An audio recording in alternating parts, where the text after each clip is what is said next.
Good morning, everyone. This morning, I wanted to update New Yorkers on what's been happening over the weekend with the banking sector. We're going to take questions at the end, but this situation is very much still developing, and there may be some questions we're unable to answer. I just want to preface by saying that at the outfront. But I wanted to make sure that the public is up to speed on everything that we know and what has transpired over a very tumultuous weekend. I'm joined by Adrienne Harris, the Department of Financial Services Superintendent, who has done an extraordinary job from the very beginning, but had a chance to see her in action this weekend as we sat together last night down in the offices overlooking Wall Street and realizing that we had reached a turning point in a situation that really was quite volatile up until we received some resolution out of Washington. We'll talk about that in a second. But I want to thank her for drawing on her years of experience working in Washington, working at the Treasury Department, working at the White House, and now being the top regulator for New York State. So Superintendent Harris, I want to applaud you once again for everything you are doing on behalf of New Yorkers. Karen Persicilli-Keough, the Secretary of the Governor, has joined us, as well as Liz Fine, Counsel to the Governor. These are just a few of the team members who worked tirelessly throughout this weekend. We spent hours on the phone, myself calling the White House, the superintendent speaking to everyone at the Federal Reserve, the Treasury Department, FDIC, and all the financial institutions that were very much concerned about what was transpiring. And also a lot of business leaders. We spoke to business leaders from the partnership. We spoke to the New York Business Council. We spoke to people at REBNY and ABNY, and making sure that everyone knew in real time what was going on. So where do we stand? As you know, the New York State Department of Financial Services took possession of a New York chartered bank known as Signature last night.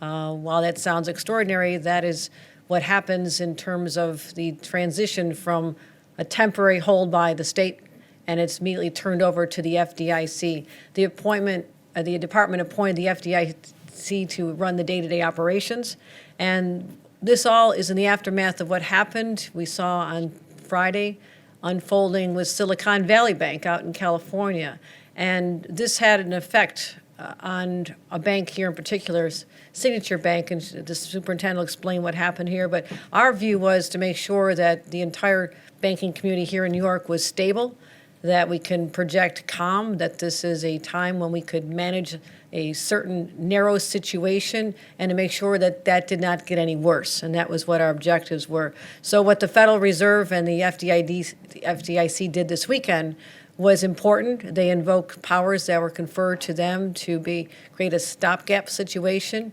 to give out the message to all depositors that their deposits, even above the $250,000 limit, which is in the law with FDIC protections, that those above that would also be protected. And what this did sent a ripple across the states and also the country that deposits would be protected. And that was important for people to hear. And having not just Silicon Valley Bank, but also Signature Bank on the list when these decisions were made in Washington yesterday was what we had really pushed hard for all weekend long, to ensure that the same protections afforded the depositors at Silicon Valley Bank would also be afforded to the businesses and the families and the small town shops and everyone else who does business at Signature Bank, to make sure that they knew they are protected as well. I'm very grateful to the Biden administration for their swift action. We were in communication all weekend long.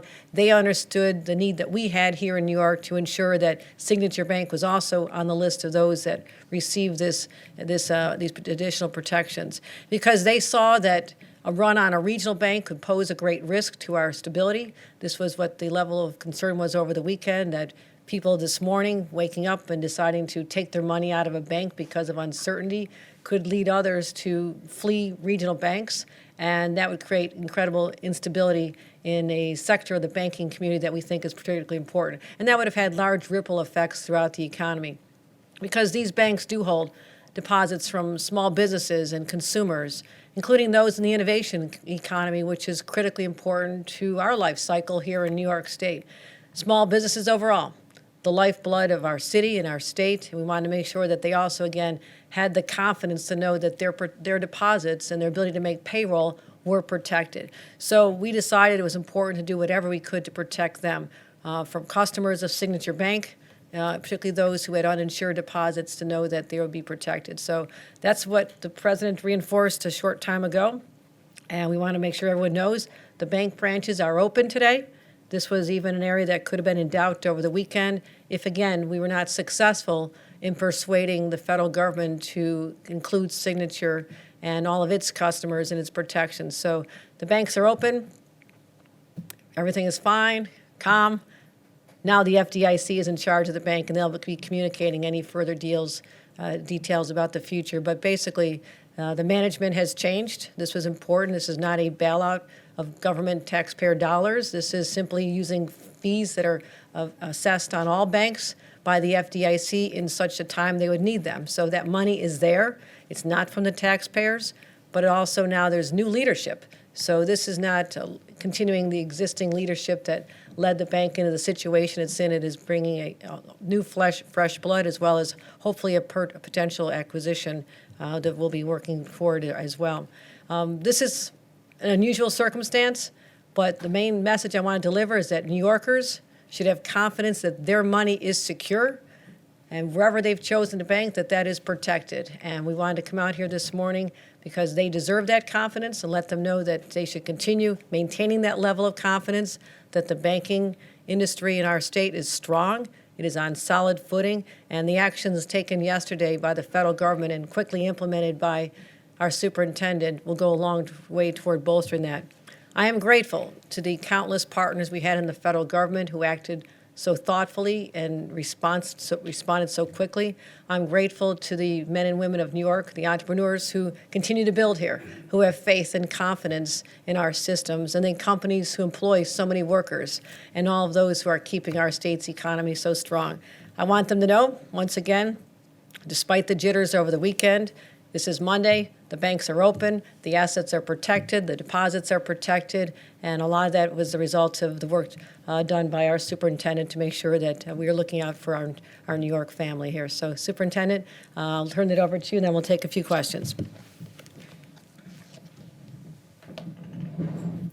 Good morning. Thank you, Governor. As the governor noted, yesterday the Department of Financial Services in New York took possession of Signature Bank, a New York State chartered commercial bank, and appointed the FDIC as receiver of the bank. To protect, this action was taken quickly to ensure that depositors were protected, that their money would be there so that business could open today as usual, and that is what's happening today at the bank. To protect the depositors, the federal government has stepped in to ensure that all the uninsured depositors will have their money available, that money is protected, that small businesses are protected, and consumers and small businesses will be made whole. There will be no losses to taxpayers. As the governor noted, these deposits will be covered by fees assessed on banks by the FDIC. So this is not a bailout. Equity holders and debt holders of the banks will be wiped out to ensure that all depositors can be protected and that business proceeds as usual this morning. The FDIC will be providing ongoing information on their website and through their helplines, but the banks are open and ready for business this morning. Thank you.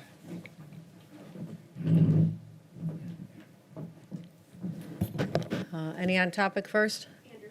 Governor, what is your confidence level that all of this is now limited to Signature Bank, that there are no other regional banks in New York State that are facing a similar risk right now? What I would say is what happened over the weekend allowed for a level of stability that otherwise would not be there. But that does not mean that our Financial Services Department is not aggressively engaged with all banks that could be viewed as vulnerable and working with them to stabilize them. That's really important to us. So we don't have any evidence that anyone else is in a situation like Signature at this moment. But again, we want to make sure that there's not a ripple effect, because if people getting anxious start withdrawing, then that creates instability. But Superintendent, is there anything you want to add to that? No, I think that's absolutely right, that we are watching everything closely after the developments of the weekend, but without the action taken this weekend, we would be in a much worse place. And Superintendent, just a quick follow-up, since the first bank, Silicon, was focused largely on venture capital and Signature focused largely on cryptocurrency, are there any regional banks in New York that have that type of investment portfolio that give you concern today? Signature Bank had a broad depositor base, so this idea that it is a crypto bank is not an accurate one. They bank small businesses in all over New York, including vendors at Hunts Point and others. So while what we saw at Signature Bank was a result of some of the actions at Silicon Valley Bank that happened earlier last week, this is not about a particular sector in the case of Signature Bank, but we moved quickly to make sure depositors were protected. Laura, can you tell us, hi, Laura from Bloomberg, what led you to deem the bank insolvent, and can you walk us through a little bit more of the timeline of yesterday? Why do it on a Sunday, and when exactly was the decision made? I'll let the superintendent speak about our engagement beginning on Friday when we started seeing signs that she'll describe to you. But Sunday was not our choice. This is always preferred to be handled on a Friday, so everything can be put in motion to have a very stable opening on Monday. However, the train had already left the track to be able to give assistance to SVB Bank, and we wanted to make sure that we included Signature based on what the superintendent can tell you she saw at the time.